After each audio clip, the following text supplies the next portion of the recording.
All right, folks, this is definitely going to be one of those videos that gets filmed over the course of probably a few weeks, maybe even a couple months. A lot has been happening. We got some serious snow this past weekend. It's been exactly a week now, and we had about 6 inches of sleet during an ice storm, which, if you live in America, chances are you heard about it. It's all starting to go away now. It's still pretty cold. It's currently 32, 33 degrees, but it's been melting slowly over the past week. I had a lot of fun with that, honestly. I got to work some overtime because nobody else wanted to drive to work. We slid the truck around. I'll put some clips of that here.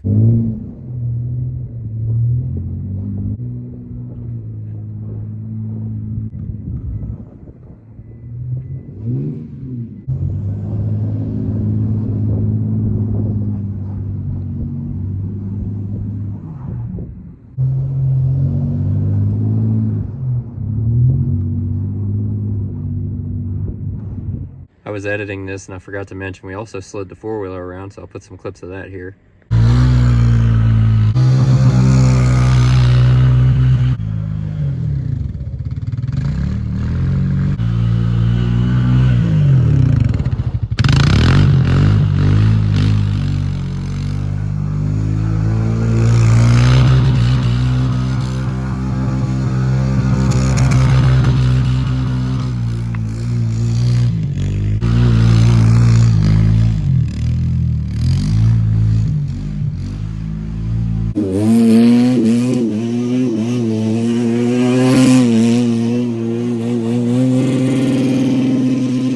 Anyway, so the Geo is nowhere to be seen. It's gone. It's been sold.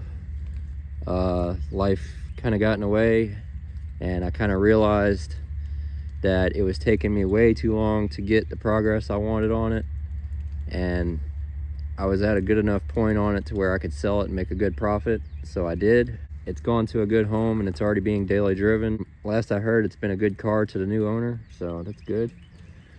But the main focus of this video is going to be this. If you're familiar with the channel at all, you know and love this car very much, as I do. This is my 2004 Toyota Camry. It has had an engine replaced and a transmission, so I'm kind of cheating, but it is about to roll 400,000 miles. I'll go ahead and show you that. We're at 399,800 right now, so less than 200 miles to go. I have these leather door panels with chrome handles now on all four. Oops, unlock all four, that'd be great. Yeah, not sure if I've shown you guys that yet, but pretty swaglicious. Now, during the ice storm, this was my primary mode of transportation. This car just does really good in snow and ice, and I never got stuck. I tried to drive that a little bit, but being as it's a rear-wheel drive with an open diff, it wasn't that fun. I drove the Corolla a little bit too, but mostly drove this, and it did great. Now, when the car hits 400,000 miles, I have a few plans. Some of them are major, and they're going to take me some time to find, which is why, like I said, this is going to take a little while to film. But the main thing I'd like to do, if I can, is I'd like to get some late model Camry wheels to slap on here. Preferably like 2023-ish Camry XSE or whatever it is with the black wheels, black 19-inch wheels, and some tires, because it needs new tires anyway. It's starting to need a valve cover gasket, so we're probably going to do that. That won't be a big deal. It needs some rear trailing arms, probably on both sides. This one's always made a lot of noise throughout the whole 8 years I've had the car, but two trailing arms for the rear. It's going to get a four-wheel alignment because it hasn't had an alignment in a good few years, and it's just it's just the right thing to do.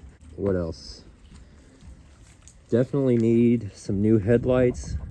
These headlights were good for the first like 2 or 3 years that I had them, and then like this past year, the clear coat has just completely disappeared off of them. And in my experience trying to restore headlights, it never works. So it's just gonna get some new ones. It's either gonna get some just like this, or it's gonna get those fancy projector headlights that I see people have on the Camry forums. If things really go well in the future, I know I've said this the whole time I've had the car, but I'd like to put it on some coilovers and maybe drop it a little bit, especially in the front. By the way, if you ever get struts for your Camry, don't get Monroes. They ride amazing, but they just completely mess up the stance of the car. It makes the front sit too high, and the rear sits okay, but the front sits just way too high. We have a guest of honor here. This is Shadow. But anyway, so I've been looking on Facebook Marketplace trying to find some wheels, and I just haven't been able to find any within a reasonable price and more importantly a reasonable distance to me. So but maybe I'll start tackling some of those smaller things in the meantime. Anyway, I just wanted to make this little clip to get you guys up to speed on what's going on. All right, so ooh, camera's blurry. All right, so it's been about 2 weeks since that last clip. Snow is all gone. It's currently 53 degrees and it's been in the 70s. So yeah, snow is all gone. So a couple of things I forgot to mention. For the past year or so, there's been some noise from one of the front wheel bearings. I want to say it's the driver's side, because I've already done the passenger side a few years back, and it makes more noise when you make hard, like when you swerve right. So I do believe it's the driver's side, but we're about to figure that out. So during the ice storm, this happened, and I don't know if it's because I was a little too aggressive with my plastic scraper trying to get snow off of it one day, or if it's because of this chip that was already here and the temperature fluctuations just caused it to spread. And no, I did not pour hot water on it. So that's, you know, that's fun. But anyway, this car is getting a wheel bearing today. It's currently Monday. We're gonna be taking this car to Louisiana on Thursday, and it's going to hit 400,000 miles that day. But I need to fix that wheel bearing before we do. So let's do that.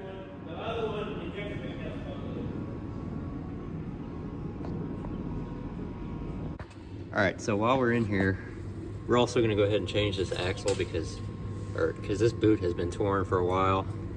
And I thought maybe it was the driver's side, but it is the passenger side. I changed this one a couple of years ago, but it was a cheap O'Reilly's one. And as Watch West Work would say, there's your problem, lady.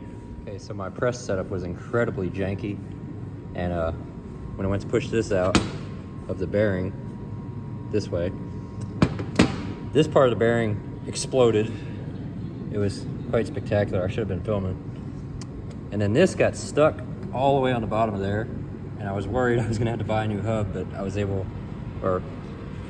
he was able to take an air hammer to it and blast this off pretty easily, so we got lucky there. So now, just gotta press the bearing itself out. And here's our new axle. I just gotta get under there and loosen that bolt and release that clip, and that should pull right out. Okay folks, I didn't really record much of the process of doing the wheel bearing and the axle, but it went pretty well. And I got an alignment the next day after that, and the wheel is straighter than it's been in years. And the car also drives laser straight now. But today is the day that it is going to hit 400,000 miles. It's going to be in the next few minutes or so, probably in the next 20 or 30 minutes. We're on our way to Louisiana right now. We just left. I don't plan on stopping until we get there, so it's gonna happen. Oh, there we go, 20 miles to go. So I'll see you guys again in about 20 miles, about 20 minutes. Okay, so we're not quite there yet, but I just want to take a moment to appreciate how much quieter the car rides now with this new wheel bearing. Like, this road is a little bit rough, but on the road I was on earlier, I couldn't even hear anything except the wind blowing past the window. It's crazy how much a difference a new wheel bearing makes. All right, we're getting really close. I'm gonna be taking an exit up here, so hopefully it doesn't happen on the exit. All right, we're 1 mile away. Doesn't look like I'm gonna be taking the exit before it goes. We're on Interstate 49 in front of Cooper Tire, mile marker 32.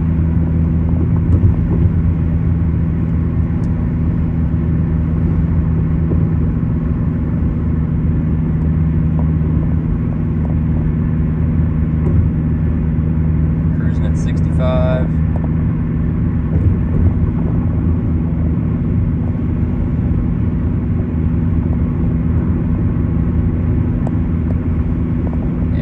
Now we're approaching mile marker 31. There it is, 400,000 miles right at mile marker 31. I'm gonna pull over so I can take some pictures. We did it, 400,000 miles on the Camry. That's crazy. I had no idea when I bought this car at 200,000 miles that I would be able to officially say that I put half of its entire lifetime's worth of miles on it. But here we are, 8 years later, and we're still here, and I don't plan on selling it, so wow. All right, so it's been about, I don't know, a little while over 24 hours since that last clip. And if you're a long-time viewer of the channel, you may recognize the spot that I'm standing in. This is where I did a lot of the original OG videos on this car. This is my parents' house in South Louisiana. Place is still the same, except they got a really nice driveway now, which I'm not parked there because there's power lines overhead and the birds like to ruin your freshly washed car. Also, my shed is gone. I had a little small tin shed right there where those wood chips are, and it started to rust away, so we went ahead and tore it down and hauled it off. I got the car washed and detailed yesterday. It looks, oh, there's Mom in her 2019. Got this one well, actually we got both of them washed yesterday. Washed and detailed it, and I cleaned the inside. I still need to do, I really need new tires. I'm still looking for wheels. I've been scrounging Marketplace everywhere I've been going. I can't find any up home. I can't find any down here. So that's gonna be a little bit of a back burner thing. I do need to do a valve cover gasket. I still need to do the rear trailing arms. And I didn't really show you guys these headlights. So the lens is faded pretty badly. These things are only like 2 or 3 years old, which they weren't bad for the price I paid, but I'm a little disappointed. The lens is faded and the light blinds people because the lack of a clear lens kind of scatters the beam. Paint on the inside is bubbling up real bad, and it's separating right there and right there. And then if you come over here, it's kind of the same situation. It's really bubbling up bad on this one. I did notice when I was washing it that this bumper has some rock chips in it now, which the paint on this bumper is only a few years old. I guess I can't complain too much. I mean, the car has 400,000 miles on it, so. But if you don't remember, this bumper was actually brand new. It's a 05-06 style, and I had it professionally painted by a local painter here in town. And it's held up really well, but it's just starting to get some rock chips on it now. The hood has some on it too, which this hood is also not factory paint. I pulled this hood off of a, what is all this? Guess they're going to the point. You got anything you want to say to YouTube? Oh. Hello YouTube, how are you? Checking out my my fill job that I did with some sandbags. We had a low spot right there, so I took some sandbags and filled it in for him. So yeah, looks pretty sharp for a 400,000 mile car, but like I was saying, that's not original paint, and I don't believe that's original paint because the car that I pulled that hood off of in the junkyard looked like it had been repainted at some point. Because if you know anything about Toyota, they have, or I don't know if they still do, but they had really bad white paint back in the day, which I believe, being as this is a 2004, it was just before that time, because this is original paint to the car, and it's 20 some odd years old, and it's still got a decent shine to it. Like, I mean, you can't stand next to it and take a selfie or nothing, but on the hood, like, I can see, yeah, you can see good reflection there, and on here you can see a pretty good reflection. And speaking of Toyota, let's go over here and look at this one. So this is my mom's 2019, and it's only got about 30,000 miles on it, but it's a 2019 and it is 7 years old now. And check out the paint on this thing. It's never been buffed yet, and it is still absolutely perfect. So I don't know what year Toyota finally fixed the paint issue, but it was definitely, I would say it was definitely fixed on this one, because this paint is immaculate. Like I said, she's been asking me to buff it for her, and I haven't even buffed it yet. It's just been washed really thoroughly every now and then, and the only flaws it really has is these clear Toyota, whatever you call them, plastics. That's getting a little bit faded, but everything else is, like, you would never guess that this car is 7 years old. Inside's still immaculate too. Anyway, so I think that's gonna do it for this part of the video. I'm probably gonna go ahead and edit this and upload it, and then whenever we get some wheels and the other stuff, I'll do some videos on that. But for the time being, I want to go ahead and get this part uploaded, so I'm gonna go ahead and upload this as a part 1. We'll see you guys again, and there will be more videos on the rest of the work that we're gonna do.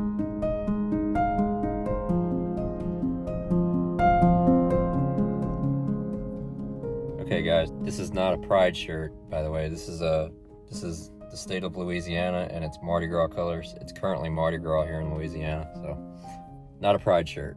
But before this video ends, I would like to make a very special tribute to a good, dear friend of mine who has recently passed away.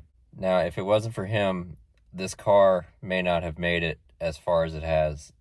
He actually helped me swap the engine in this car back in 2020. He taught me just about everything I know about working on cars. He helped me, like, through my childhood growing up. Like, I was a teenager when I first met him. I wrote a eulogy for him, and I have it here on my phone, so I'm gonna go ahead and read that to y'all.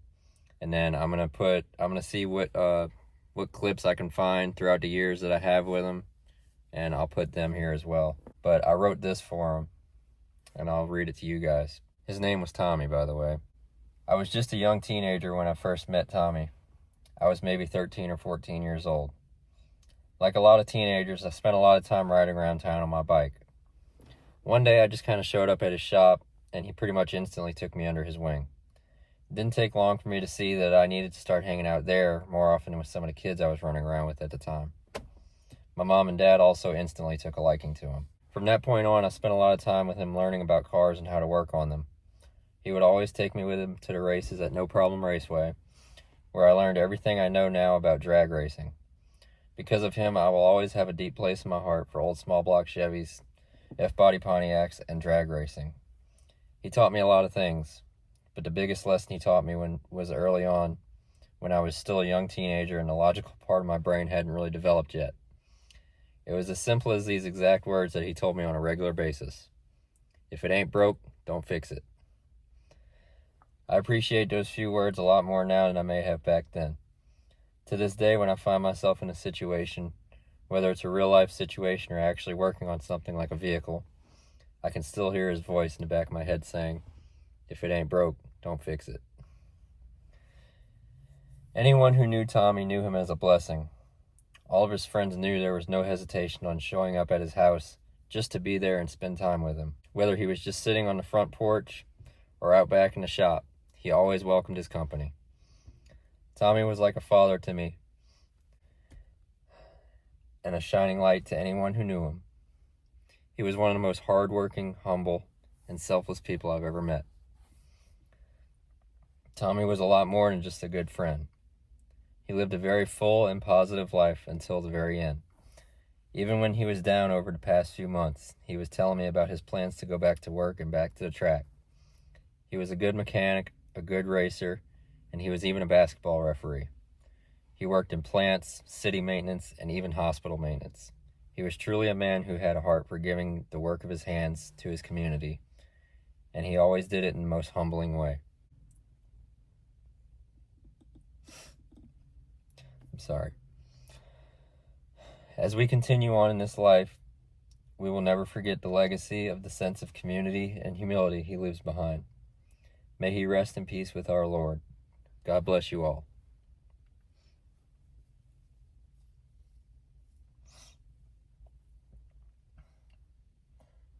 Now, actually, the reason I drove down here today, or for this weekend, was because of the funeral. And that's why I made the trip. So we made our 400,000 miles on the Camry to come be with his family, to pay our final respects. So with that, I'm going to go ahead and end this video, but I'm going to go ahead and put some clips here that I have with Tommy over the years. It's probably going to be a lot of racetrack and probably a few clips of the very first engine I ever built, which was a small block 305 Chevy that we built together, and we had it on a little stand, and we would just start it up every now and then and just watch it run. A lot of his friends called him Satch. So I think what I'm going to do is I'm going to try from now on to end my videos kind of the way Cletus McFarland has been ending his videos to honor Greg Biffle. I haven't really thought about it, exactly how it's going to go yet, but it's going to be something like, thanks for watching, be like Satch. Anyway, so with that, I'm going to go ahead and cut to the clips. Thanks for watching, be like Satch.